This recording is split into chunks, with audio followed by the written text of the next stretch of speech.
విప్పి నీ మాటలు ధ్యానం చేయటానికి మీరు ఇచ్చినటువంటి ఆయుష్ను బట్టి, ఆరోగ్యాన్ని బట్టి నిన్ను స్తుతిస్తున్నాము.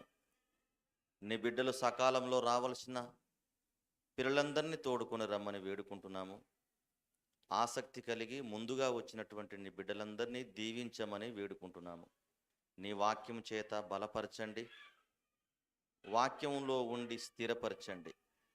నీకే మహిమ, ఘనత, ప్రభావములు చెల్లిస్తూ వింటున్నటువంటి మాటలు నీ బిడ్డల జీవితాల్లో ఫలించుటకు కృపచూపమని కోరుకుంటూ క్రీస్తు పేరట ఈ ప్రార్థన నీకు సమర్పిస్తున్నాము కన్న తండ్రి, ఆమేన్. ప్రభునందు దేవుని వర్లారా, మరి ఈరోజు ఒక మంచి పాఠాన్ని మీకు వినిపించాలని నేను ఇష్టపడుతున్నాను, ఆశపడుతున్నాను. అలాగే పత్రికలలో, పోస్టర్లో టైటిల్ కూడా పెట్టి క్రీస్తు సంఘం ఆత్మకూరు గ్రూప్లో కూడా మీకు షేర్ చేయడం జరిగింది. ఎందుకంటే ప్రతి పాఠం వెనుక మనిషి మారాలన్న ఒక మంచి ఉద్దేశంతోనే పాఠాన్ని వేయడము, ఆ పాఠానికి సంబంధించినటువంటి మాటలన్నిటిని కూడా బైబిల్లో నుండే చూసుకోవడం అన్నది చాలా ఆనందకరం. దేవుని మాటలలో సత్యం ఉన్నది, దేవుని మాటలలో జీవమున్నది. దేవుని మాటలే మనల్ని బలపరుస్తాయి. ఆ దేవుని మాటలే మనము చనిపోయినా జీవింపజేస్తాయి. అలాంటి విలువైన, బలమైన, సత్యమైన, సంపూర్ణమైనటువంటి మాటలను ఈరోజు నేర్చుకుందామండి. ఈరోజు చెప్పబోయే చక్కటి పాఠాన్ని కూడా మీరు వినాలి. ప్రపంచమంతా కూడా దేవుని బిడ్డలారా బాగా వినాలి.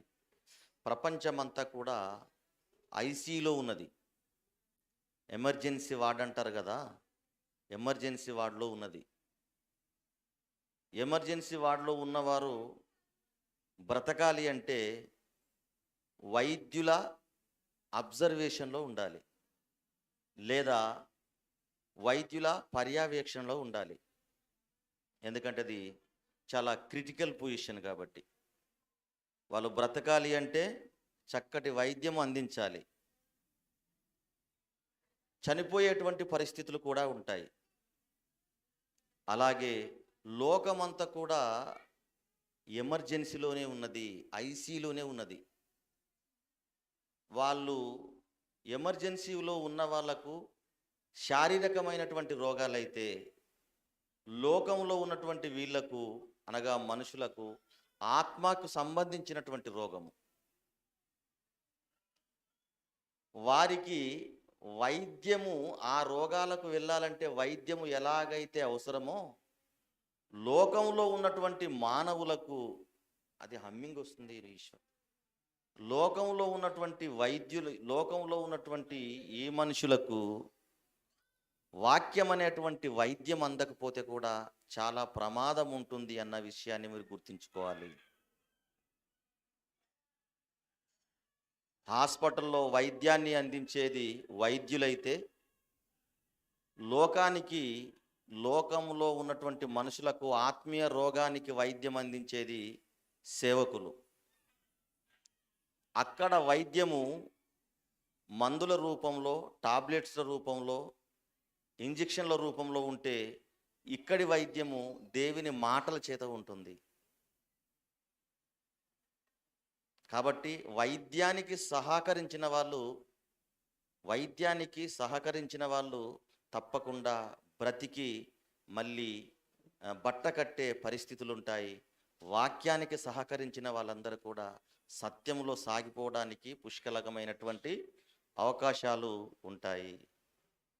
కాబట్టి ఈరోజు చక్కటి సంగతుల్లో మీకు చెప్పాలని నేను ఇష్టపడుతున్నాను. అది ఏంటంటే, ఓ మనిషి నీవు ఎవరి కోసం?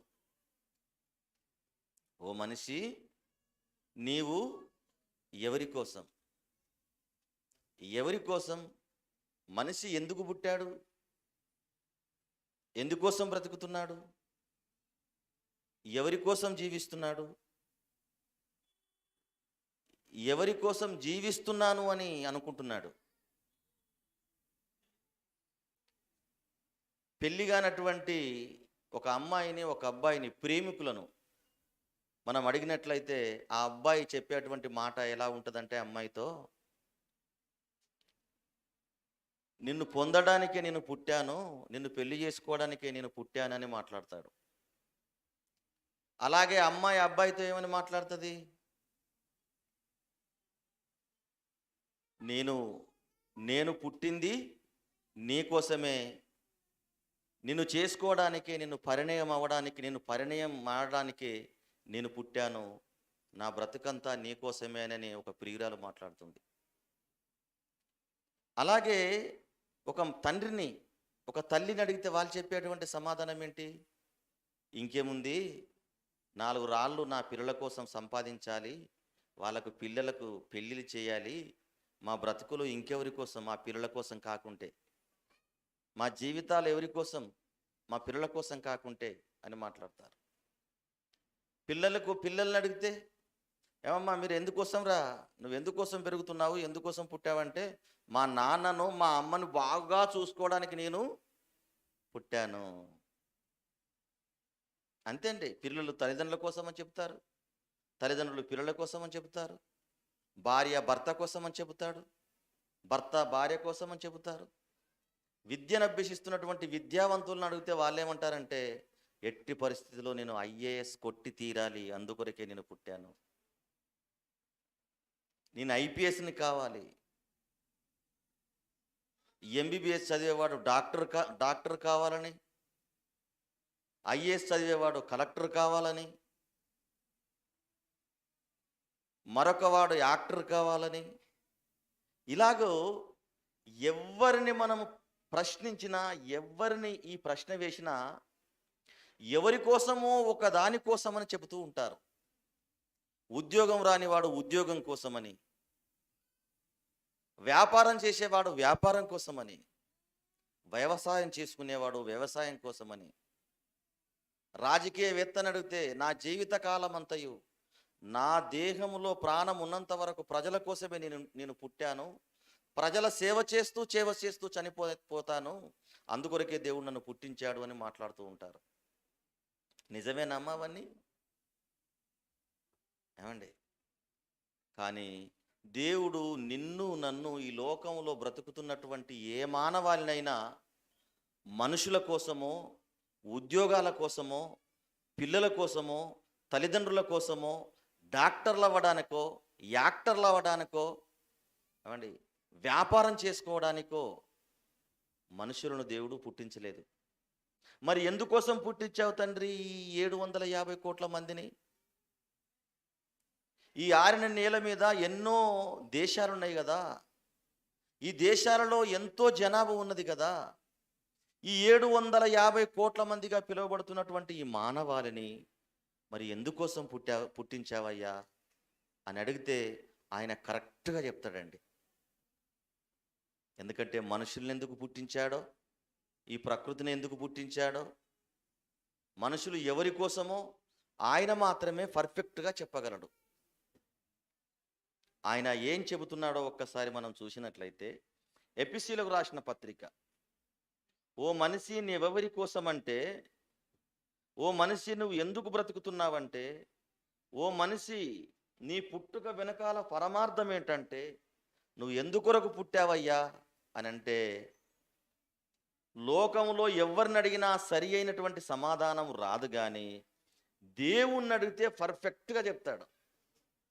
ఆ దేవుడు ఏం చెబుతున్నాడో ఒకసారి మనం చూసుకున్నట్లయితే, ఎపిసీలకు రాసిన పత్రిక 1వ అధ్యాయము 4వ వచనం బాగా వినాలి. ఎట్లనగా తన ప్రియుని యందు తాను ఉచితముగా మనకు అనుగ్రహించిన తన కృపా మహిమకు కీర్తి కలుగునట్లు ఆ దేవాది దేవుని ఇష్ట ప్రకారమైన దయా సంకల్పము చొప్పున యేసుక్రీస్తు ద్వారా తనకు కుమారులుగా స్వీకరించుటకై. ఎవరి కోసమట? మనం పుట్టింది ఎవరి కోసమంట? తన కోసమంటండి. ఈ మాట అండర్లైన్ చేసుకోండి ఒకసారి. ఏమంటున్నాడమ్మా? నేను చదువుతాను చూడండి. ఎట్లనగా దేవుని ఇష్ట ప్రకారంగానే మనల్ని కన్నాడంట. ఆయన ఉచితముగా మనకు అనుగ్రహించినటువంటి కృపా మహిమకు కీర్తి కలుగునట్లు ఆయన చిత్త ప్రకారమైన దయా సంకల్పము చొప్పున యేసుక్రీస్తు ద్వారా తనకు కుమారులనుగా స్వీకరించుటకై మనలను ముందుగా తన కోసము నిర్ణయించుకొనెను. మనల్ని ఎవరి కోసం నిర్ణయించుకున్నాడట ఆయన? ఆయన కోసం. మనల్ని ఎందుకు పుట్టించాడట ఆయన? ఆయన కోసం. మనం ఈ లోకంలో దేని కొరకు బ్రతకాలట? ఆయన కొరకు బ్రతకాలటండి. మనలను ముందుగా తన కోసము నిర్ణయించుకున్నాడు. మనలని ముందుగా, ఎంతకు ముందుగా? ఎంతకు ముందుగా? జగత్తు పునాది వేయబడక మునుపే. నీ పుట్టుక నీ తల్లిదండ్రులు అనుకుంటే పుట్టింది కాదు. నా పుట్టుక నా తల్లిదండ్రులు అనుకుంటే వచ్చింది కాదు. నా పిల్లల పుట్టుక ఏమంటే మేము అనుకుంటే వచ్చింది కాదు. అది దాని వెనకాల ప్రణాళిక ఎవరిది? దేవునిదండి. ఎందుకోసం పుట్టారు మీరంటే నా కోసము అంటున్నాడండి దేవుడు. ఎవరి కోసం అంట? తన కోసము నిర్ణయించుకొనను, ముందుగా తన కోసం నిర్ణయించుకొనను. ఎన్ని సంవత్సరాల కింద? ఈ మహావిశ్వం పుట్టక ముందే లక్ష్మయ్య గారిని దేవుడు ఈ తరంలో ఎందుకు పుట్టించాడంటే ఆయన కోసం బ్రతకడానికి. శ్రీనివాస్ గారిని ఈ తరంలో దేవుడు ఎందుకోసం పుట్టించాడంటే ఆయన కోసమే బ్రతకడానికి. ఇక్కడ ఉన్న వాళ్ళందరిని కూడా దేవుడు ఎందుకోసం పుట్టాడంటే తన కోసం అటండి. అక్కడ మనకు అవసరం పడతాయి. ముఖ్యమైనటువంటి పని చేయడానికి వెళ్ళినటువంటి నీవు కూరగాయలు తెచ్చుకుంటావు తినడానికి, వంట గ్రాసము తెచ్చుకుంటావు, పిల్లలకు బట్టలు కొనుక్కుంటావు, ఇంకా 4-5 పనులు చేసుకుంటావు. ముఖ్యమైనటువంటి పనిని మర్చిపోతావా? ముఖ్యమైన పనిని చేసుకుంటూనే అందులో భాగంగా చిన్న చిన్న పనులు చేసుకొని ఎలాగైతే వస్తావో, ఇది మీకు అర్థమైతే దేవుని బిడ్డలారా, మనము ఈ లోకానికి వచ్చినటువంటి ముఖ్యమైన పని ఆ దేవుని కోసమైతే అందులో భాగంగా భర్తకు వంట వండి పెట్టాలి, భార్యకు చీర కొనియ్యాలి, పిల్లల్ని పోషించుకోవాలి, చదువుకోవాలి, ఉద్యోగం తెచ్చుకోవాలి. జీవితం మాత్రం దేవుని కోసమే, బ్రతుకు మాత్రం దేవుని కోసమే. అస్సలిది మర్చిపోయారు. అస్సలిది మర్చిపోయి లోకమంతా అక్కరకు రాని దానికోసం ఆరాటపడుతున్నారు.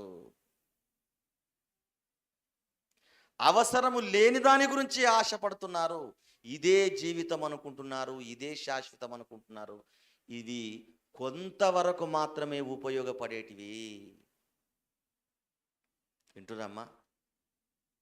దేవుడు మరొకసారి ఆ మాట చూడండి, 4వ వచనములో చివరి మాట, తన చిత్ర ప్రకారమైన దయా సంకల్పము చొప్పున యేసుక్రీస్తు ద్వారా తనకు కుమారులనుగా స్వీకరించుటకై మనలను ముందుగా తన కోసము నిర్ణయించుకొనెను. ఏ కారణం లేకుండా పుట్టిన వాళ్ళం కాదు మనము. అకారణంగా వచ్చినటువంటి వాళ్ళం కాదు. యాక్సిడెంటల్గా పుట్టినటువంటి వాళ్ళం కాదు మనము. ఇలా జరిగింది అనుకుంటే పుట్టినటువంటి వాళ్ళం కాదు మనము. దాని వెనకాల దేవుని మహా సంకల్పం ఉంది. దేవుని బిడ్డలారా, తన కోసమేనట. ఈ విషయం తెలియక రచయితలు కూడా చాలా ఘోరంగా రాసేస్తున్నారండి. రచయితలు రాసినటువంటి పాటలన్నీ కూడా నిజమేననుకుని యవ్వనస్తులు కూడా మోసపోతున్నారు. నేను పుట్టిందేమో నీకోసము, లక్ష్మి బావ నీకోసమే నేను పుట్టానంటుంది ఒక ఆవిడ. ఏమండి, నిన్ను పొందేటందుకే పుట్టానే గుమ్మ, నువ్వు అందకపోతే వృధా ఈ జన్మ. ఆయన జన్మ ఆమెను పొందుకోవడానికేనట. పూలు పెట్టుకుంది, తెల్ల చీర కట్టుకుంది, ఆయన కోసమేనట. ఆలోచించండి. అర్థం పర్థం లేనటువంటి మాటలు నిజమేననుకొని రచయితలు రాసేటువంటి మాటలు కూడా నిజమేననుకొని ఏమంటే యవ్వనస్తులను పక్కదార పట్టిస్తూ ఆ దేవుని యొక్క సంకల్పాన్ని దెబ్బతీసే విధంగా ఈ లోకంలో బ్రతుకుతున్నారు దేవుని బిడ్డలారా. డాక్టరు ఎల్ఎల్బి ఎంబీబీఎస్ చేసేవాడు ఎంబీబీఎస్ చేస్తూ డాక్టర్ అవ్వడానికి పుట్టలేదు. ఎల్ఎల్బి చేసి లాయర్ అయ్యేవాడు లాయర్ అవ్వడానికి పుట్టలేదు. ఐపీఎస్ చదివి కలెక్టర్ అవ్వడానికి పుట్టలేదు. అతను ఉద్యోగం చేసేవాడు ఉద్యోగం చేసుకోవడానికి పుట్టలేదు. వ్యాపారం చేసుకునేవాడు వ్యాపారం చేసుకోవడానికి పుట్టలేదు. ఎందుకోసం పుట్టారంటే ఏ రంగానికి సంబంధించిన వాడైనా ఎవరైనా సామాన్యుని నుండి సామంతుని వరకు, విద్య విహీను నుండి విద్యావంతుని వరకు సకల శాస్త్రాలను నిష్ఠగా పాటించేటువంటి వారు ఎవరైనా, డాక్టరేట్ చేసినటువంటి వాళ్ళైనా, మేధావులైనా, ఎవరైనా ఈ లోకంలో ఎందుకు పుట్టారంటే ఆ దేవుని నిమిత్తమే. నువ్వు కలెక్టర్ అవడం దేవునికి ఇష్టం లేదనుకోకండి, చేసుకో. నువ్వు ఏ పని చేసుకుంటావో చేసుకో, కానీ నీ బ్రతుకు మాత్రం దేవుని కోసమే అంటున్నాడండి దేవుడు. నీ బ్రతుకు మాత్రము దేవుని కోసమే. మరి నా పుట్టుక దేవుని కోసమైతే నేను ఏం చేయాలి? మరి నేను ఏం చేస్తూ బ్రతకాలి? నీ పనులు చేసుకో, దేవుని పనులు కూడా చెయ్యి. నీ కుటుంబాన్ని పోషించుకో, దేవుని కార్యక్రమాలు కూడా చెయ్యి. నీ గురించి కొంచెం బ్రతుకు, దేవుని గురించి ఎక్కువగా బ్రతుకు. నీ గురించి తక్కువగా ఆలోచించుకో, దేవుని గురించి ఎక్కువగా ఆలోచించు. మీకు ఒక విషయం చెప్పమంటారా? నేను సంపాదించినటువంటి సంపాదన నా పిల్లలకిస్తే నా పిల్లలైనా నన్ను మర్చిపోతారేమో, కానీ బాగా వినాలి, నేను సంపాదించినటువంటి సంపదన నా పిల్లలకిస్తే నా పిల్లలైనా మర్చిపోతారేమో, కానీ నేను నా తండ్రి క్రియలు చేస్తే నా తండ్రి, ఆ పరలోకపున్న దేవుడు ఎట్టి పరిస్థితుల్లో మర్చిపోడు. ఎంత మంచోడండి. తల్లిదండ్రులు ఇచ్చినటువంటి ఆస్తిని తీసుకొని తల్లిదండ్రులను అనాథలుగా చేసినటువంటి పిల్లలు ఉన్నారు ఈ లోకంలో. తల్లిదండ్రుల ఆస్తులు తీసుకొని తల్లిదండ్రులను ఓల్డేజ్ హోమ్లో పంపినటువంటి లోకంలో పిల్లలు ఉన్నారు. నీ ప్రయాసంతా కూడా, నీ కష్టమంతా కూడా పిల్లలకి ఇచ్చిన పట్టించుకోలేనటువంటి పిల్లలు ఈ లోకంలో ఉంటారేమో, కానీ నీ ప్రయాసం మాత్రం ప్రభునందు ఎట్టి పరిస్థితుల్లో వ్యర్థం కాదని దేవుడు మాట్లాడుతున్నాడండి. భరోసా ఇస్తున్నాడు ఆ కన్న తండ్రి. నువ్వు పుట్టింది నా కోసమేరా, నువ్వు బ్రతకాలి నా కోసమేరా, నువ్వు చేసేటువంటి పనులు కూడా నా కోసమై ఉండాలిరా అంటున్నాడు దేవుడు. ఎఫెసీయులకు రాసిన పత్రిక 2వ అధ్యాయము 10వ వచనం చూడండి. మరియు వాటి యందు మనము నడుచుకొనవలనని దేవుడు మనకంటే ముందుగా సిద్ధపరచిన సత్క్రియలు చేయుటకై మనము యేసుక్రీస్తునందు సృష్టింపబడిన వారమై ఆయన చేసిన పని అయి ఉన్నాము. నువ్వు ఎందుకోసం పుట్టావంటే దేవుని కోసము. నువ్వు ఏం పని చేయాలంటే సత్క్రియలు. ఏంటా సత్క్రియలంటే సత్యమైనటువంటి క్రియలు. ఏంటా సత్యం అంటే వాక్యమే సత్యము. ఈ వాక్యం ఎవరు అంటే యేసుక్రీస్తు. యేసుక్రీస్తు వాక్యమైతే, వాక్యము సత్యమైతే ఆ సత్యమైనటువంటి కార్యక్రమాలు చేయాలి. ఇలా సభలు పెట్టుకోవాలి, ఇలా కార్యక్రమాలు చేయాలి. పుట్టింది దేవుని కోసం, బ్రతికేది దేవుని కోసం, పనులు చేసేది కూడా దేవుని కార్యక్రమాలై ఉండాలి. కానీ లోకంలో మనము చేసుకున్నటువంటి పనులపైన చూపించేటువంటి శ్రద్ధ దేవుని పైన చూపిస్తామండి? మనము చేసుకునేటువంటి పనులపైన ఉన్నటువంటి మమకారము, శ్రద్ధ, ఆసక్తి, ఆశ, అభిలాష, కుతూహలం, ఇలాంటి ఏమండి అన్ని రకాల పదాలను మనం ఒక క్రోడీకరించి ఉపయోగిస్తే దేవుని బిడ్డలారా, మనము చేసుకునేటువంటి పనుల్లో చూపించేటువంటి ఆ జాగ్రత్త, మనం చేసుకునేటువంటి పనులు చూపించేటువంటి ఆ ఆసక్తి, మనం చేసుకునేటువంటి పనుల్లో చూపించేటువంటి ఆ అభిలాష, మనం చేసుకునేటువంటి పనుల్లో చూపించేటువంటి ఆ పట్టుదల దేవుని పనుల్లో మనం చూపించలేకపోతున్నాం. మీ అందరికీ ఒక విన్నపము, ఎన్ని పత్రికలు, ఒక్కొక్క పత్రికకు దాదాపుగా 10 రూపాయలు పడింది. మీరు పత్రికలు ఎన్ని పంచారో నాకు తెలియదు, కానీ పత్రికలన్నీ అలాగా కట్టగా ఉన్నాయండి. ఇది దేవుని పనేనంటారా?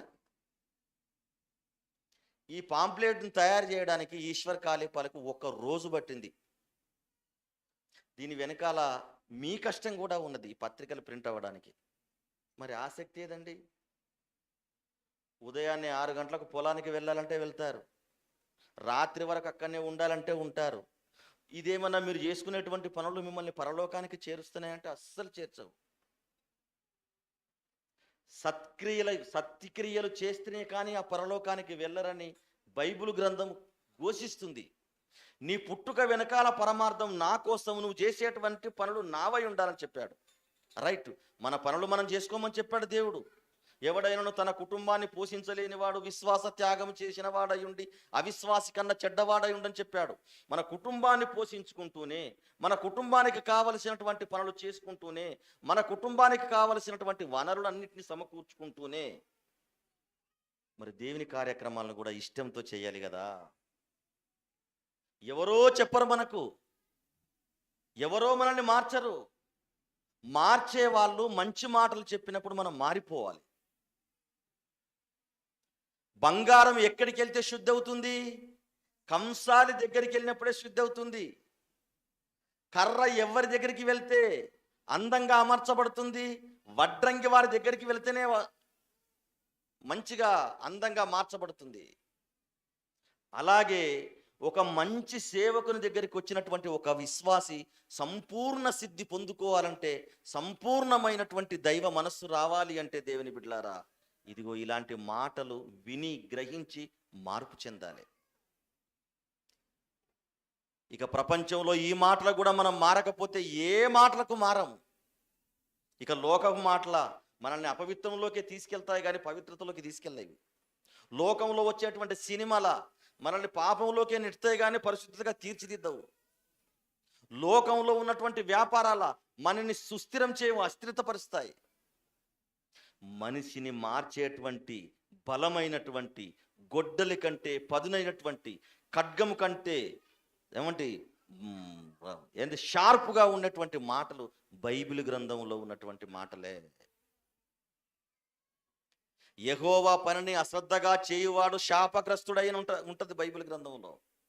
యెహోవా పనిని అశ్రద్ధగా చేయువాడు శాపగ్రస్తుడై అంటాడు, చెప్పాడు. ఒక్కరికో ఇద్దరికో ఉంటే పని జరగదండి. సంఘంలో ఉన్న వాళ్ళందరికీ ఉండాలి.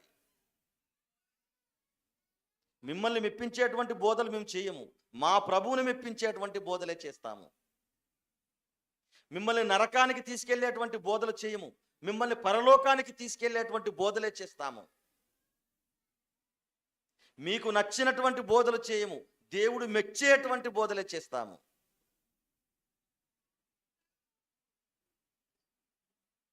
ఖరాబ్ అయినటువంటి కార్లన్నీ షెడ్డులోకి వెళ్ళి ఎందుకు వెళ్తాయి? అక్కడ మెకానిక్ ఉంటాడు, బాగు చేసి పంపించేవాడు. పాడైపోయినటువంటి ఆత్మలన్నీ సంఘానికి వచ్చినప్పుడు రిపేర్ చేసే వాళ్ళు ఉంటారు. సరి అయినటువంటి బోధకుడు, మంచి మెకానిక్ అయితే తప్పకుండా ఆ యొక్క ఆత్మ బాగుపడి తీరుతుంది. దేవుని బిడ్డలారా, ఆలోచించండి. తన కోసము నిర్ణయించుకున్నాడట, తన కోసం పుట్టినటువంటి మనము, తన కోసం చేయవలసినటువంటి పనులు చేయవలసినటువంటి మనము ఎవరి పనుల్లో ఉన్నాము, ఎవరి కోసం జీవిస్తున్నాము? మీకు ఒక ఉదాహరణ చెప్తాను. మీరు ఒక వాహనం కొనుక్కున్నారనుకోండి, ఒక 2 వీలర్ కొనుక్కారనుకున్నారనుకోండి. ఆ టూ వీలరు మీకోసమే, మీ కొరకే వాడబడాలని మీరు కొనుగోలు చేశారు కదా. నిజమంటారా కాదంటారా? 2 వీలర్ని మీరు కొనుక్కున్నారు. యోహాన్ గారు 2 వీలర్ని కొనుక్కున్నాడు,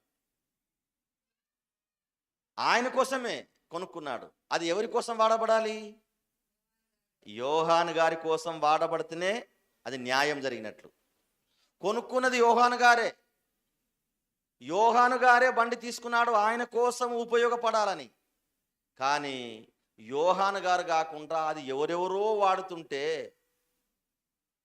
ఆయనకు దక్కకుండా ఆ వాహనం పాడైపోతుంటే, ఆయన దరిదాపుల్లో కూడా రాకుండా ఎవరెవరో దాన్ని వాడుకుంటుంటే యోహాను గారికి ఎలా ఉంటుంది? చాలా బాధ ఉంటుంది.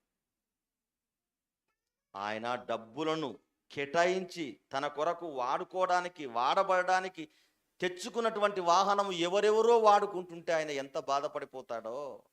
దేవుని కోసం బ్రతకడానికి, దేవుని యొక్క కార్యక్రమాలు చేయడానికి, దేవుని కోసం జీవించడానికి వచ్చినటువంటి మనము ఎవరెవరికో బ్రతుకుతున్నాము, ఎవరి కోసమో జీవిస్తున్నాము, ఎవరి కోసమో అనుకుంటున్నాము, ఎందుకోసమో అనుకుంటున్నాము. ఆలోచించండి దేవుని బిడ్డలారా. నా జీవితం అంతా ఉద్యోగం కోసమే అనుకోవడానికి వీల్లేదు. నా జీవితం అంతా డాక్టరేట్ చేయడానికే అనుకోవడానికి వీల్లేదు. నా జీవితం అంతా వ్యాపారం కోసమే అనుకోవడానికి వీల్లేదు. వ్యాపారం చేసుకో, కానీ నీ జీవితం మాత్రం దేవుని కోసమే. ఉద్యోగం చేసుకో, నీ జీవితం, నీ బ్రతుకు మాత్రం దేవుని కోసమే. ఓ మనిషి, నీవు ఎవరి కోసం అంటే, నేను నా దేవుని కోసం అని చెప్పవలసినటువంటి మనిషి దేనికో అనుకుంటున్నానండి దేవుని బిడ్డలారా.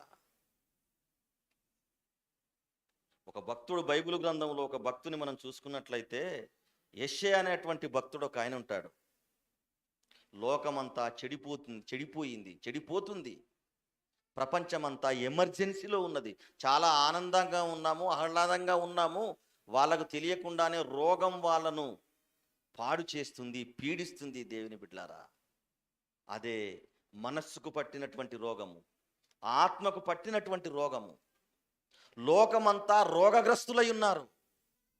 మరణించిన తర్వాత నరకానికి వెళ్ళడానికి సిద్ధంగా ఉన్నారు. అలాంటి పరిస్థితుల్లో భూలోకానికి ఎవరు వెళ్ళాలి? పుట్టినటువంటి జనమంతా కూడా ఆ దేవుని కోసమే పుట్టారని ఎవరు చెప్పాలి అని దేవుడు ఆ పరలోకంలో ఆలోచన చేస్తున్నప్పుడు యెషయా అయినటువంటి ఆయన దేవునితో ఏమన్నాడో మనం చూసినట్లయితే, యెషయా గ్రంథం 6వ అధ్యాయము, యెషయా గ్రంథము 6వ అధ్యాయము, యెషయా గ్రంథము 6వ అధ్యాయము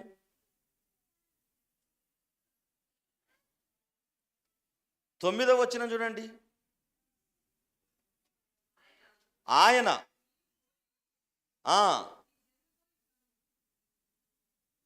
8వ వచనం. అప్పుడు దేవుడు మాట్లాడుతున్నాడు. అప్పుడు నేను ఎవని పంపెదను?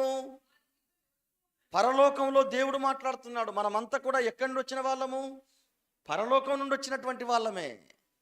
ఇక్కడ ఉన్నటువంటి చెల్లెండ్లు, అక్కలందరూ కూడా ఎక్కడి నుంచి వచ్చారమ్మా? పరలోకం నుండి వచ్చినటువంటి వాళ్ళమే. పరలోకం నుండి వచ్చే వాళ్ళందరూ కూడా ఎలాంటి ఆలోచనలతో వస్తారో తెలుసా? యెషయా గారు చెప్తున్నాడు, లోకమంతా చెడిపోయింది, లోకమంతా ఆత్మీయ రోగులైపోయారు, ఎమర్జెన్సీలో ఉన్నారు. వాళ్ళని కాపాడాలి, వాళ్ళని రక్షించాలి. వాళ్ళు కాపాడకపోతే వాళ్ళు నిత్య నరకాగ్ని వెళుతున్నారని బాధపడుతున్నటువంటి దేవుడు, వాళ్ళు బ్రతికేది నా కొరకు బ్రతకాలి, వాళ్ళు పుట్టింది నా కోసమేనని ఈ విషయం తెలియజెప్పే వాళ్ళు కావాలన్నప్పుడు యెషయా అక్కనే ఉన్నాడట. ఎక్కడ? పరలోకంలో ఉన్నాడట. అప్పుడు యెషయా ముందుకు వచ్చేయమంటున్నాడు చూడండి. ఇప్పుడు 8వ వచనం. అప్పుడు దేవుడు మాట్లాడుతున్నాడు, నేను ఎవని పంపెదను? మా నిమిత్తము ఎవడు పోవును? ప్రభువు సెలవీయగా వింటిని. ఎవరు విన్నారు? యెషయా విన్నాడు. మా నిమిత్తము భూలోకానికి వెళ్ళి మనుషులను సంస్కరించేవాడు ఎవడు? సరిచేసేవాడు ఎవడు? తప్పుడు మార్గాల్లో వెళుతున్నటువంటి మానవులకు సరి అయినటువంటి మార్గంలో నడిపేవారు ఎవరు? ఈ లోకంలో నుండి అలాంటి తీర్పు తీర్చుకొని వెళ్ళేవారు ఎవరు అని దేవుడు మాట్లాడుతుంటే యెషయా ముందుకు వచ్చాడట చూడండి. చెలవీయగా వింటిని, అంతట నేను చిత్తగించుము, నేనున్నాను, నన్ను పంపుమని అనగా.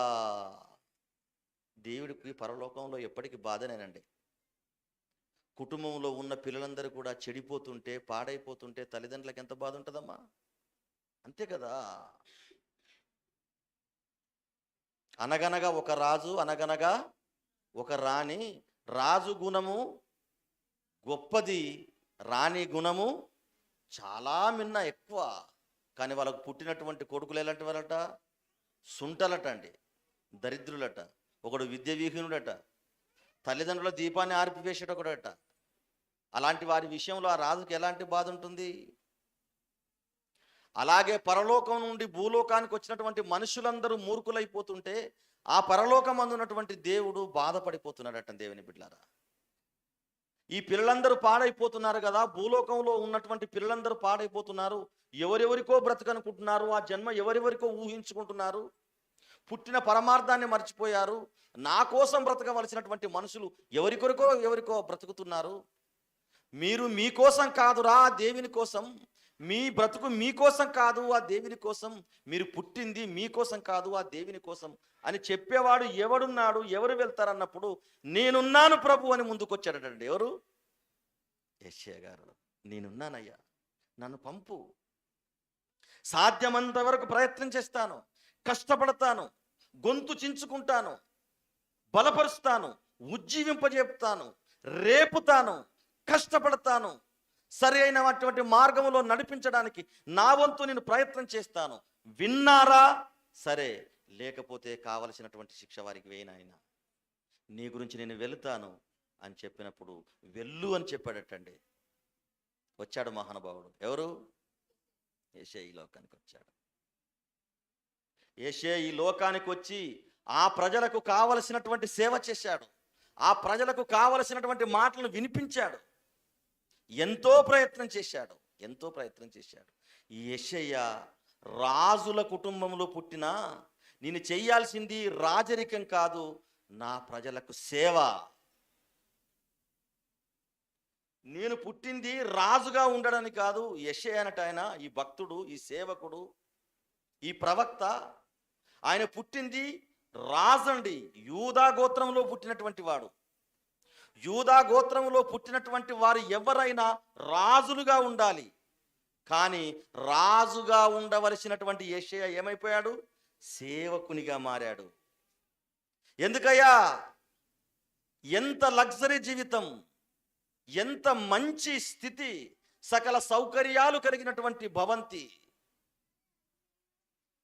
ఎడమ చేతున సైనికులు, కుడి చేతున సైనికులు, వెళుతుంటే జై భవ విజయ్ భవ అనేటువంటి నినాదాలు.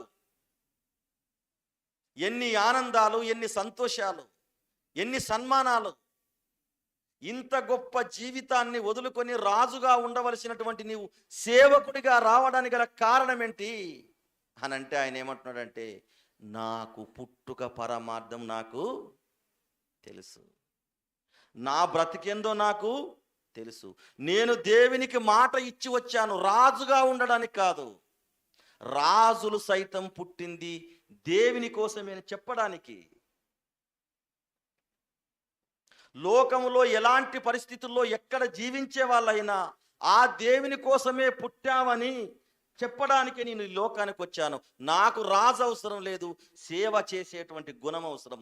ఎందుకంటే నేను పుట్టింది దేవుని కోసం. Very good. నీవెవరి కోసం అంటే దేవుని కోసం. ఎందుకు పుట్టావంటే దేవుని కోసం. ఏం చేస్తున్నావంటే దేవుని పని చేయడానికి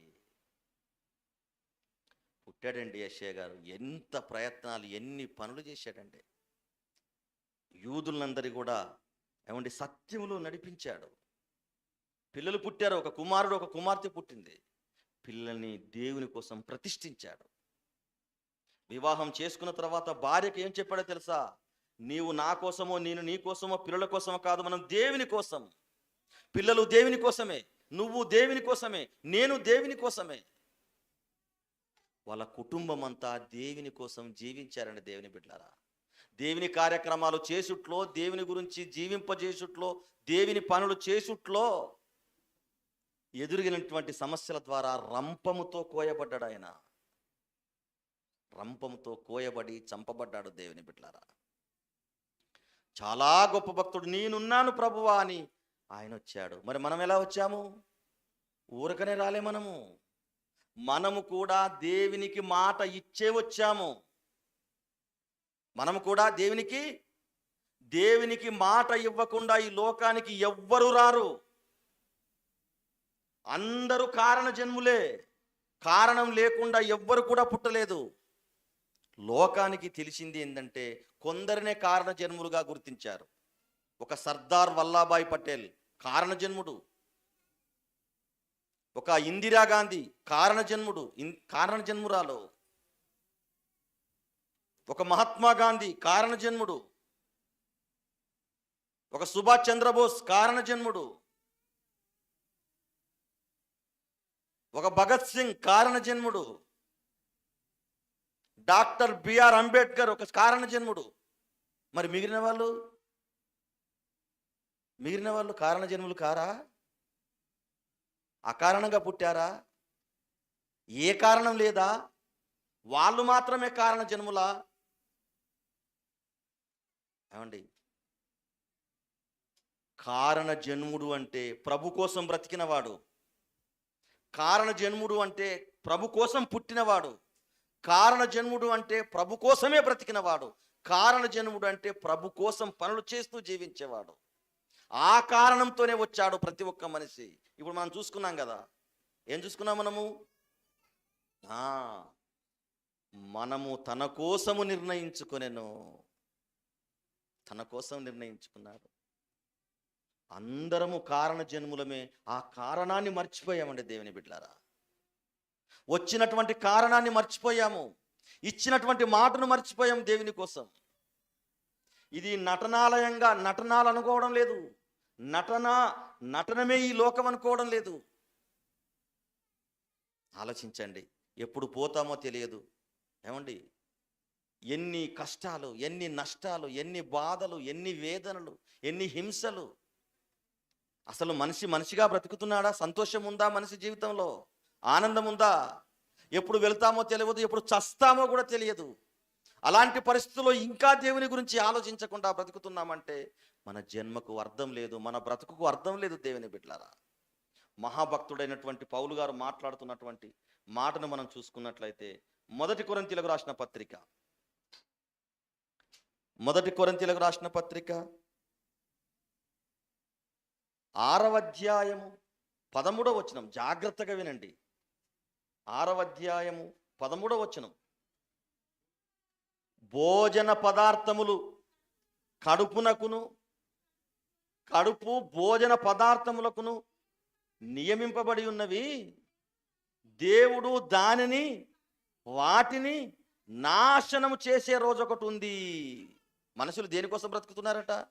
భోజనాల కోసమే. కడుపు దేనికోసం అనుకుంటున్నారట? భోజనం కోసమే. భోజనం దేనికోసం అనుకుంటున్నారట? కడుపు కోసమే. ఇంకా మిగతాది ఏది లేదా? కొందరు ఉంటారండి, తినడానికే పుట్టామనుకుంటారు. కొందరు ఏమనుకుంటారమ్మా? తినడానికే పుట్టామనుకుంటారు. మరికొందరు పుట్టిందే తినడానికి అనుకుంటారు. కొందరేమో తినడానికే పుట్టామనుకుంటారు, మరికొంతమంది పుట్టిందే తినడానికి అనుకుంటారు. ఇది కాదురా జీవితం అంటున్నాడు దేవుడు. కడుపునిచ్చింది ఎవరు? దేవుడే. కడుపు కావలసినటువంటి ఆహారాలు పదార్థాలు ఇచ్చింది ఎవరు? దేవుడే. కడుపునిచ్చినటువంటి దేవుని కోసం బ్రతకకుండా, కడుపు కావలసినటువంటి ఆహార పదార్థాలు ఇచ్చినటువంటి దేవుని మహిమపరచకుండా కడుపు కోసం బ్రతుకుతున్నావా? కడుపు కోసం నియమింపబడినటువంటి ఆహార పదార్థాల కోసం బ్రతుకుతున్నావా? అలాగైతే ఆ కడుపును, ఆ ఆహార పదార్థాలను నాశనం చేస్తాడు దేవుడు. నాశనం చేసే రోజు ఒకటి ఉంది అంటున్నాడు. అదెప్పుడు? మన మరణంతో. ఎంతగానో ఆసక్తి పడి ఆహారం కోసం ఎదురు చూసేటువంటి ఒక మనిషి, కడుపును నింపాలని ఆశపడుతున్నటువంటి ఒక మానవుడా, దానికోసం కాదయ్యా నువ్వు పుట్టింది అని చెబుతూ మరలా మాట చదువుకుందాం. భోజన పదార్థములు కడుపు భోజన పదార్థములకును నియమింపబడి ఉన్నవి కరెక్టే. దానికోసమే బ్రతికే వారి గురించి ఏమని మాట్లాడుతున్నాడంటే, దేవుడు దానిని అనగా కడుపుని, వాటిని అనగా భోజన పదార్థములను నాశనము చేయును. అందుగురించి కిందేమంటున్నాడు? దేహము జారత్వము నిమిత్తము కాదు, కానీ ఈ దేహము పాపం చేయడానికి కాదురా, భోజనాలు చేయడానికి కాదురా. మరి దేనికోసం అయ్యా అంటే ఏమంటున్నాడు? దేహము జారత్వము నిమిత్తం కాదు, కడుపు నిమిత్తం కాదు, కానీ ప్రభు నిమిత్తమే. ఈ దేహం ఎవరి నిమిత్తమట? ప్రభు నిమిత్తమే. ఈ దేహం ఎవరి నిమిత్తమట? ప్రభు నిమిత్తమే. ఎంత మంచి మాట అండి. ఈ దేహము దేవుని నిమిత్తమే, ఈ దేహము ప్రభు నిమిత్తమే. అంటే అవయవాలు దేవుని కోసమే, ఆలోచనలు దేవుని కోసమే, మాటలు దేవుని కోసమే, క్రియలు దేవుని కోసమే, తలంపులు దేవుని కోసమే, పని దేవుని కోసమే. దేహము ఆహార పదార్థాల కోసమే అనుకోకండి, కేవలం పాపం చేయడానికి కోసమే అనుకోకండి. దేహము దేవుని నిమిత్తమే. దేవునికి మహిమ కలుగును గాక. దేహము దేవుని నిమిత్తమైతే దేనికో అనుకుంటున్నారు కదా. కలెక్టర్ మహిమా చౌదరి చనిపోయిన తర్వాత దానిపైన ఏమని రాస్తారండి? కలెక్టర్ అయితే గొప్పోడా? డాక్టర్ గొప్పోడా? డాక్టర్ గొప్పోడు కాదు, కలెక్టర్ గొప్పోడు కాదు, యాక్టర్ గొప్పోడు కాదు. దేవుని కోసం బ్రతికిన వాడే, దేవుని కోసం జీవించిన వాడే, దేవుని పనులు చేస్తున్న వాడే, దేవుని కోసం మరణించిన వాడే, వాని దేహమే, వాడే నిజమైనటువంటి భక్తుడు. దేవుని దృష్టిలో ఉన్నవాడు, దేవుని కోసం బ్రతికేవాడే నిజమైన వాడు. ఎల్ఎల్బి చదివితే లాయర్ అవుతాడు కావచ్చు, ఐఏఎస్ చదివితే కలెక్టర్ అవుతాడు కావచ్చు, ఎంబీబీఎస్ చదివితే డాక్టర్ అవుతాడు కావచ్చు, కొన్ని మెలకువలు తీసుకుంటే యాక్టర్ అవుతాడు కావచ్చు, కానీ బైబిల్ని క్షుణ్ణంగా చదివితే వాడు దేవుడు అవుతాడు. దేవుని కంటే ఎవడు గొప్పవాడు? లోకంలో ఎవరు గొప్పవాడు కాదు కదా. వాక్యం ఎవరికి వచ్చునో వారు మాత్రమే దేవుళ్ళు. వాక్యాన్ని అభ్యసించిన వాడు, వాక్యాన్ని నేర్చుకున్నవాడు, వాక్యాన్ని పఠించేవాడు, వాక్యాన్ని పాటించేవాడు, వాక్యాన్ని అన్వయించుకున్నవాడు, వాక్యములో జీవించేవాడు లోకంలో ఉన్న వారందరికంటే గొప్పవాడు. వాని దేహము దేవుని మహిమార్థమై ఉంటుంది. దేహము దేనికోసమో కాదయ్యా, నువ్వెవరి కోసమో కాదయ్యా, ఆ దేవుని కోసం. దేహము జారత్వము నిమిత్తము కాదు, దేవుని నిమిత్తము. అందరూ ఆ దేవునితో అలాంటి ఒడంబడిక చేసుకుని ఈ లోకానికి వచ్చారు. అందరూ అలాంటి వాగ్దానం ఇచ్చే ఈ లోకానికి వచ్చారు. అందరూ దేవునికి యెషయాలాగా మాటిచ్చే వచ్చినటువంటి వాళ్ళే. కానీ వచ్చిన పనిని ఏం చేశారు? మర్చిపోయారండి. ముఖ్యమైనటువంటి పనిని మర్చిపోయారు. అవసరం లేనటువంటి పనులు చేసుకుంటున్నారు. మనం చేసుకునేటువంటి క్రియలు పరలోకానికి వెళ్తాయని చెబుతాడు. అది దేవుని క్రియలైతేనే పరలోకానికి వెళ్తాయండి. దేవుని బిడ్డలారా, ఆలోచించండి. నువ్వు ఎంతగా ప్రేమించినా నీ భర్తకు దూరం అవ్వాల్సిందే. నువ్వు ఎంతగా ప్రేమించినా నీ భార్యకు దూరం అవ్వాల్సిందే.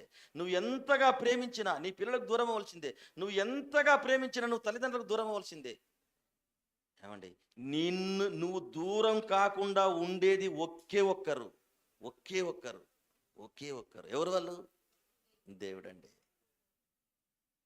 ఆయన ఈ లోకానికి పంపించేటప్పుడు ఎలాంటి ప్రేమతో పంపించాడో అదే ప్రేమతో నిన్ను ప్రేమిస్తున్నాడు. అలాంటి దేవునికి నువ్వు అన్యాయం చేస్తావా? ఆ దేవుని నువ్వు మోసం చేస్తావా? ఆ దేవునిగా మహిమపరచవా? నీ పుట్టుకనే ఆయన కోసం.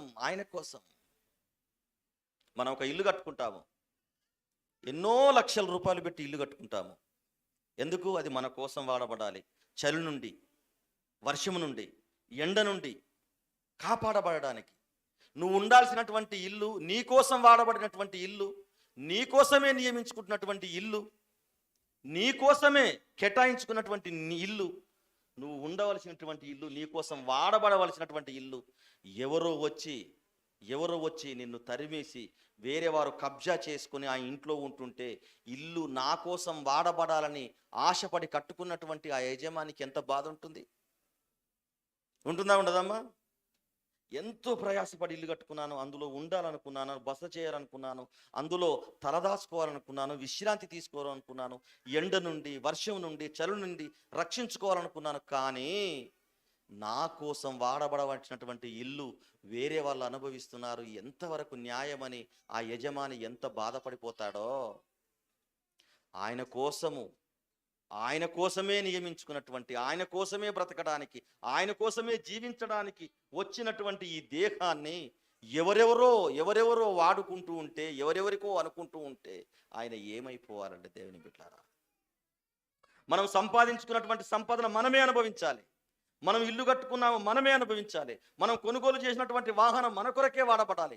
మనం కొనుగోలు చేసినటువంటి కారు మన కొరకే వాడబడాలి. ఇది ఎంతవరకు న్యాయమో, ఆయన కోసము చేయబడినటువంటి ఈ దేహాలు ఆయన గురించి వాడబడము అంతే న్యాయం.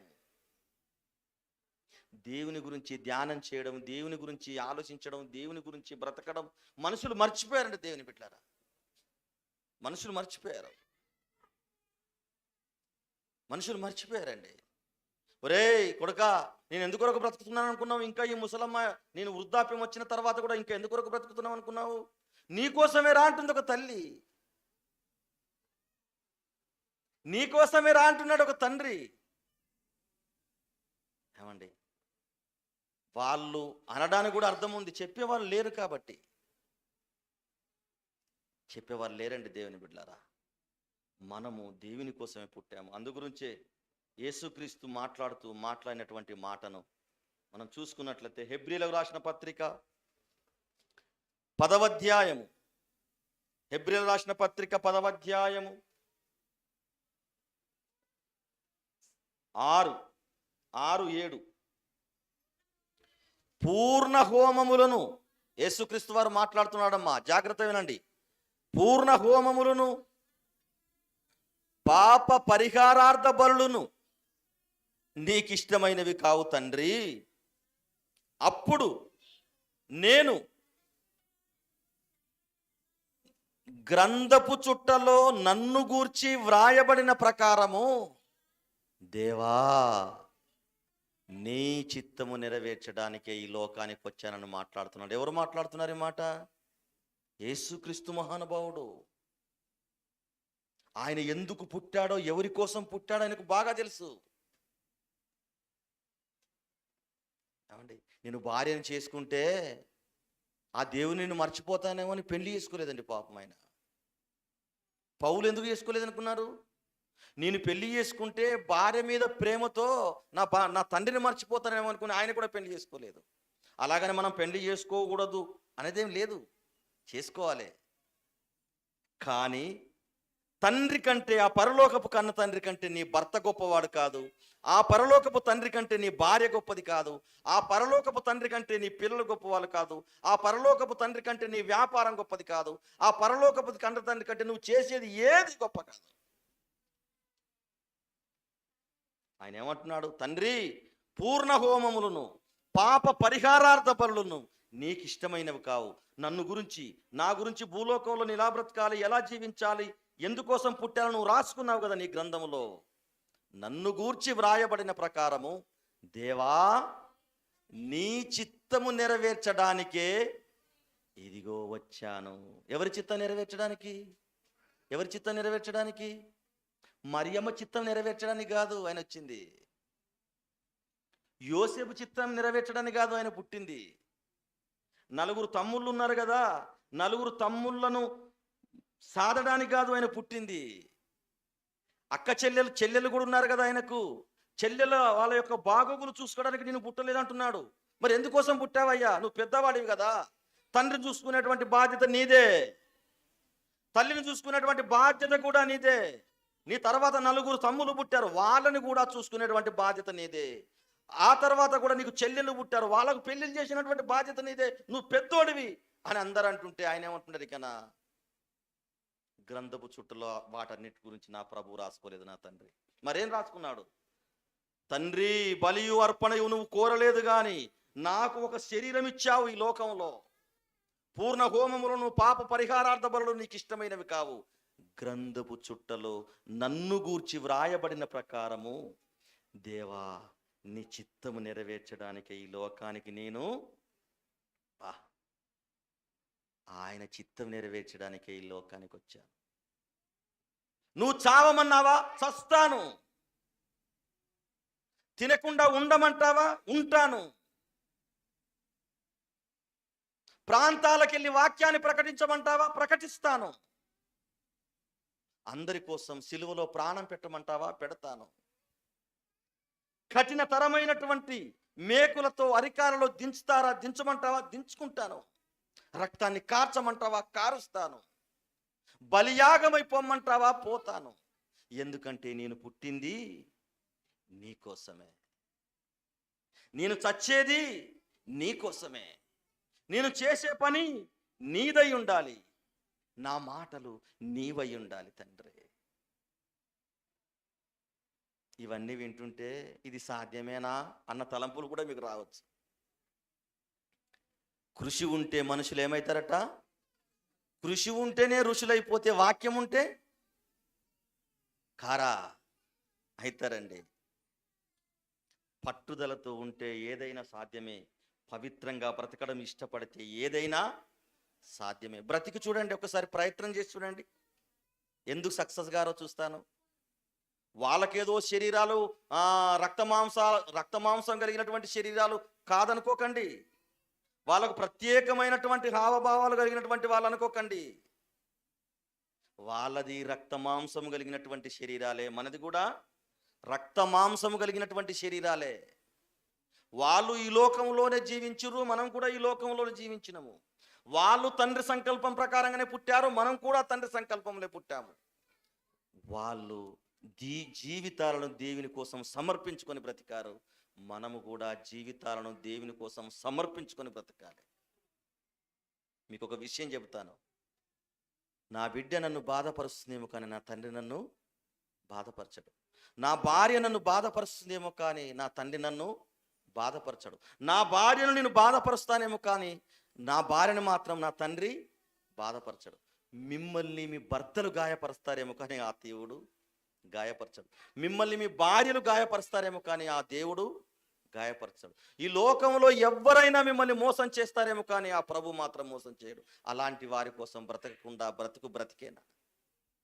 అలాంటి వారి కోసం జీవించని బ్రతుకు ఆ జీవితమేనా? పుట్టుక పరమార్థాన్ని మర్చిపోతావా? వచ్చిన గమ్యాన్ని మర్చిపోతావా? నువ్వు ఎందుకోసం పుట్టావో తెలిసి కూడా ఆయన కోసం బ్రతకకుండా బ్రతికేనా? ఆలోచించండి క్రైస్తవ బిడ్డలారా, ఆలోచించండి. గ్రంథపు చుట్టలో నన్ను గూర్చి వ్రాయబడిన ప్రకారము దేవాని చిత్తము నెరవేర్చడానికే ఈ లోకానికి వచ్చాను. ఆయననే దేవుని ఇష్టాన్ని నెరవేర్చడానికి ఈ లోకానికి వస్తే నువ్వు దేనికోసం వచ్చావు? నేను దేనికోసం వచ్చాను? మన ముఖ్యమైన పని దేవునిదైతే అందులో భాగాలు చెప్పాను కదా. అందులో మా సిస్టర్ సరళత సిస్టర్ మరి ఆయనకు సేవ చేయాలి, మీరు మీ భర్తలకు సేవ చేయాలి, వాళ్ళు ప్రేమించాలి. అందులో ఇవన్నీ చిన్న చిన్న పనులు. పెద్ద పని ఒకటి ఉంది, మర్చిపోతున్నారు. ఏంటా పని? దేవుని పని అండి. దేవుని బిడ్డలారా, అదే పెద్ద పని. అందుకోసమే వచ్చాము. ముఖ్యమైనటువంటి పని నిమిత్తం వచ్చాము. పౌలు గారు మాట్లాడుతున్నాడు. మొదటి కొరింథీయులకు రాసిన పత్రిక 8వ అధ్యాయము 6వ వచనం ముగింపులోకి వచ్చేసాము. ఆకాశమందైనను భూమి మీదనైనను మనుషులు అనుకున్నటువంటి ఎందరో దేవతలనబడినవి ఉన్నను మనకు మాత్రము, ఈ లోకానికి మాత్రం ఒక్కడే దేవుడు, ఆయననే తండ్రి. ఆయన నుండి సమస్తము కలిగను, ఆయన నిమిత్తము మనమున్నాము. అండర్లైన్ చేసుకోండి. ఆయన నిమిత్తము మనమున్నాము, ఆయన నిమిత్తము మనమున్నాము, ఆయన నిమిత్తమే మనమున్నాము. నువ్వెవ్వరి గురించి కాదు, దేనికోసం కాదు, ఆయన నిమిత్తమే. ఆయన తండ్రి, ఆయన దేవుడు, ఆయన్నే దేవుడు,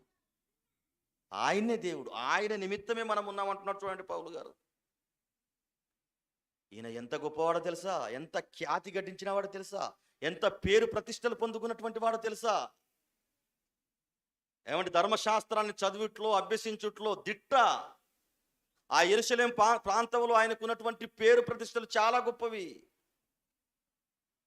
ఆయనకు యేసుక్రీస్తు అర్థమైన తర్వాత ఈ పేరు అవసరం లేదు, ఈ ఘనత అవసరం లేదు, ఈ ఖ్యాతి అవసరం లేదు, ఈ హోదా అవసరం లేదు. నేను హోదా కోసం పుట్టలేదు, నా పేరు కోసం పుట్టలేదు, నా యొక్క ఖ్యాతి కోసం నేను పుట్టలేదు. నేను పుట్టింది నా దేవుని కోసం. నేను బ్రతకాలి నా దేవుని కోసం. అందుగురించి నేను ఒక పాట రాశాను. ఏం పాట? పుట్టింది నీవు ఈ తరములో, బ్రతకాలి నీవు ఈ తరములో. ఆ దేవుని పని చేస్తూ జీవించాలి. ఈ పుట్టుకనే ఆయనది. నువ్వెందుకు పుట్టావంటే ఆయన కోసమే. ఆయన నుండే సమస్తము కలిగను, ఆయన నిమిత్తము, ఆయన నిమిత్తమే, ఆయన కోసమే మనం ఉన్నాము. ఆయన కోసమే మనం ఉన్నాము. రాజకీయం చేసేవాడు రాజకీయం కోసం కాదు, డాక్టర్ అయిన వాడు డాక్టర్ కోసం కాదు, టీచర్ అయిన వాడు టీచర్ కోసం కాదు, వ్యాపారం చేసుకునేవాడు వ్యాపారం కోసం కాదు, వ్యవసాయం చేసుకునేవారు వ్యవసాయం కోసం కాదు. ఏమండి, ఈ లోకానుసారంగా బ్రతికేవాడు ఈ లోకానుసారంగా బ్రతకడానికి కోసం పుట్టలేదు. ఎందుకోసం పుట్టారంటే దేవుని కోసం అండి. దేవుని బిడ్డలారా, దేవుని కోసమే, దేవుని కోసమే, దేవుని నిమిత్తమే, దేవుని నిమిత్తమే. ఆలోచించండి, మంచి నిర్ణయం తీసుకోవాలి. మన మరణం ఏమంటే బాడీ సహకరించకున్నా, ఏమంటే బలంగా మాట్లాడడానికి ఓపిక లేకున్నా, బలంగా మాట్లాడడానికి ఎందుకు మేము ప్రయత్నిస్తామంటే ఈ మాట వాళ్ళ హృదయంలో కార్యం చేస్తుంది కావచ్చు, మారుతారు కావచ్చు, బ్రతుకులు సరిచేసుకుంటారు కావచ్చు, సరిదిద్దుకుంటారు కావచ్చు, దేవునిపైన ఎక్కువగా బ్రతకడానికి ఆశపడతారు కావచ్చు. చివరిగా మీకు మాట చెప్తాను. ఈ మాటలకు మీరు మారకపోతే ఏ మాటలకు మారరు. ఇది నేను 100% చెప్తాను.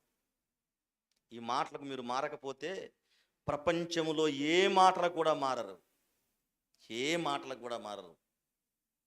అలాంటి శక్తివంతమైనటువంటి, బలమైనటువంటి, భక్తికి కలిగినటువంటి, భరోసా ఇచ్చేటువంటి మాటలు మనమందరము చనిపోయిన తర్వాత పరలోకానికి చేర్చేటువంటి మాటలు. ఇప్పటి వరకు మన పనులు చేసుకున్నాము, చాలు, వీలైతే చేసుకుందాము, కానీ ప్రభు పనులు చేయరా? ఆయన కోసమే కదా పుట్టింది. ఇప్పటి వరకు మన గురించి మనం మాట్లాడుకున్నాం, ప్రభు గురించి మాట్లాడరా? నూరిచ్చింది దానికోసమే కదా. ఇప్పట్లో ఉన్నటువంటి లోకాన్ని అంతా చూసేసాము, వాక్యాన్ని చూడమా? చూడకూడదా? లోకంలో ఎన్నో తలంపులు ఆలోచించాము, ప్రభు తలంపులు అవసరం లేదా? లోకంలో ఎన్నో కార్యక్రమాలు చేసుకున్నాము, దేవుని కార్యక్రమాలు చెయ్యరా? చెప్పేవాడు కావాలనా? ఇంకా నేర్చుకోలేదా? 2 సంవత్సరాల దగ్గరలో ఉన్నాము, ఇంకా మనకు అర్థం కాలేదా దేవుడు? ఇంకా మూల పాఠాలే. ఆ అంటే ఆవు, ఆ అంటే అమ్మనేనా, ఈ అంటే ఇల్లు, ఈ అంటే ఈగ, ఇంతేనా? పరిపక్వత రావద్దా? పరిపూర్ణత రావద్దా? మనము కూడా ధర్మ కార్యక్రమాలు చేయొద్దా? ఇలాంటివి ఇక్కడనే ఆగిపోకుండా కూడా పంచకూడదా? యవ్వనస్తులైనటువంటి వాళ్ళు ఎంతో మంది ఉన్నారు కదా. క్రైస్తవుడు అంటే భక్తిలో పోరాడేవాడు, భక్తిలో జీవించేవాడు, ప్రయాసపడేవాడు, కష్టపడేవాడు, ఏది లేకున్నా నాకు దేవుడున్నాను అనుకునేవాడు, ఏది చేయకున్నా దేవుని పని చేస్తున్నాను అనుకునేవాడు, సర్వస్వం దేవుని కోసం కేటాయించేవాడు, సర్వస్వం దేవుడే అనుకుని జీవించేవాడు, అందుకోసమే పుట్టినవాడు, అందుకోసమే బ్రతికేవాడు, దేవుని కోసమే జీవించేవాడు. ఓ మనిషి, నీవెవరి కోసం అంటే దేవుని కోసం అని చెప్పేవాడు. అలాంటి క్రైస్తవుడు సోమరిగా, ఎందుకు పనికిరాని వాడిగా ఉంటే దేవునికి కలిసి వచ్చేది ఏంది చెప్పండి దేవుని బిడ్డలారా? రోమిలకు రాసిన పత్రిక చివరి మాట చూసుకొని మనం ముగించుకుందాం. రోమిలకు రాసిన పత్రిక 6వ అధ్యాయం 13వ వచనం. రోమిలకు రాసిన పత్రిక 6వ అధ్యాయం 13వ వచనం. మరియు మీ అవయవములను, అవయవములు అంటే మీ అవయవములు అంటే ఏంటండి?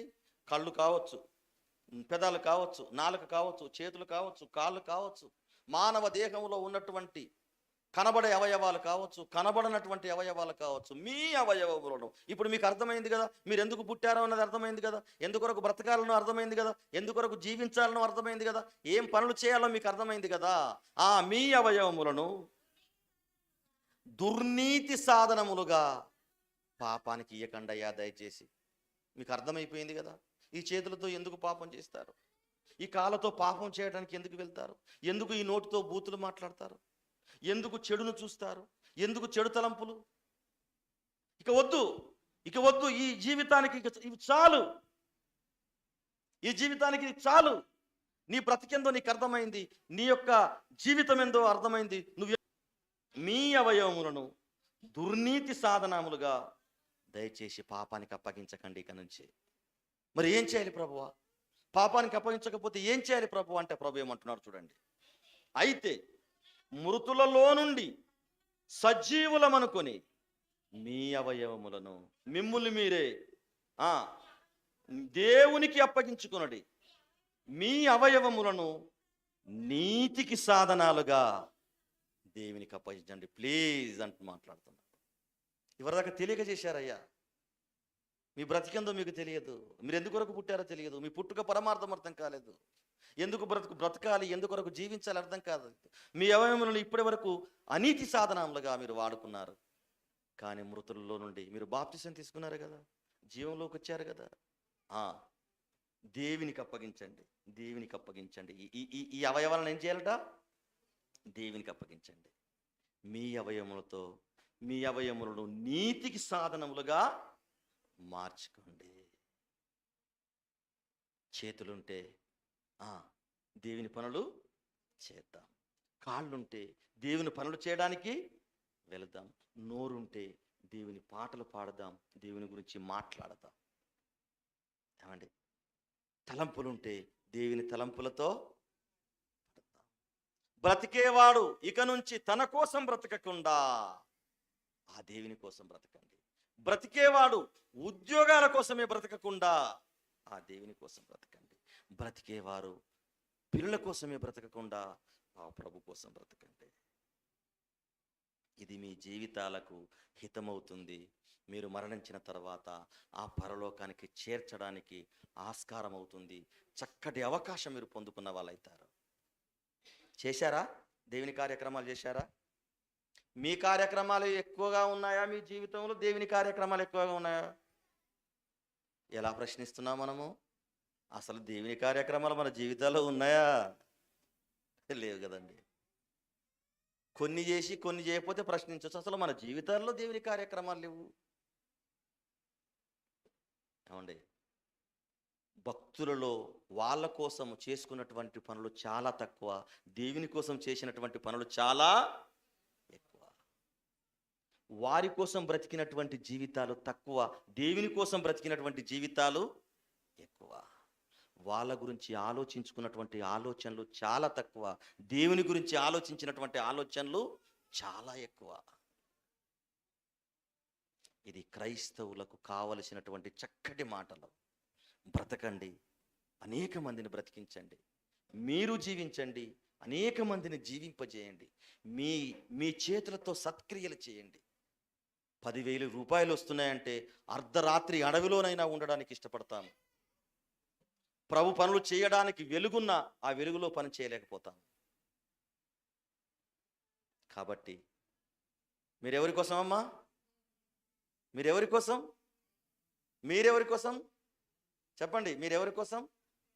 దేవుని కోసం. మనమందరము దేవుని కోసం. మనమే కాదు, ఆరిన నేల మీద బ్రతుకుతున్నటువంటి 750 కోట్ల మందిని దేవుడు తన కోసం నిర్ణయించుకున్నాడు. దేవుడు మిమ్మల్ని, మీ కుటుంబాలను దీవించాలని మనస్ఫూర్తిగా కోరుకుంటూ, మీ అందరి హృదయాలను దేవుడు సరిచేసి భక్తిలో జీవింపజేసి మీరందరూ చనిపోయిన తర్వాత ఆ పరలోకానికి వెళ్ళాలని మనస్ఫూర్తిగా కోరుకుంటూ, ఒక మంచి నమ్మకమైనటువంటి సేవకునిగా మీరందరూ మీ మనస్సులు మంచి ఆరోగ్యం, అంటే బైబిల్ ప్రకారంగా ఆరోగ్యం గల వారిగా ఉండాలని నేను మనస్ఫూర్తిగా కోరుకుంటూ, మిమ్మల్ని, మీ కుటుంబాలను దీవించాలని, ఇహపర సంబంధమైన ఆశీర్వాదాలు